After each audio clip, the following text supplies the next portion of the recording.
maalmo dhaxdaana nin odayaho meeshan ka tagay xamar ku ark wuxuu ugu yiri maqkuri labada maalmood soo socotay suu ku taagnaado adagta waxaan ku yiri taas adaa yiri ilaahay ma dhih dadkaan aqaanaa aan ka soo jeedo dad quursi qaata ma dad baqda ma dad beentu saamaysa ma dad isku kalsoon oo ehel ah oo aan shushub ahayn waa marmarka qaarkood halganka marka qolada safka hore oo birta hore leefaysa waxa badbaadi kara kuwa ka dambeeya hadda anagu waxa leenahay guud ahaan hadda reer Hiiraan waa ku dhihin meeshaan waxa jooga xawaadlaha jooga laakiin waxa jooga Jajaale gobolkan ma degana Jajaale xawaadla kaliya waxaan codsi u soo jeedinayaa in dadku soo raaco naf iyo maal buuxi u hori karaan inay u soo horaan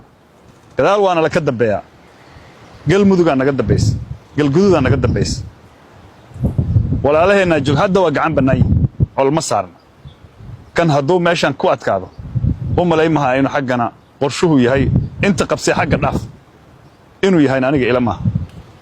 waxaan anigoo magaciina ku hadlaaya iyo magac dawladda Soomaaliya abiil ama aan codsi u jeedinaya in waxa meeshan ka taagan shabaab maanta waxa u haray waa yar yihiin aan israacino guul aan idinka baqaylayna ma jirto guushana waa isla leenahay guul daradana waa isla leenahay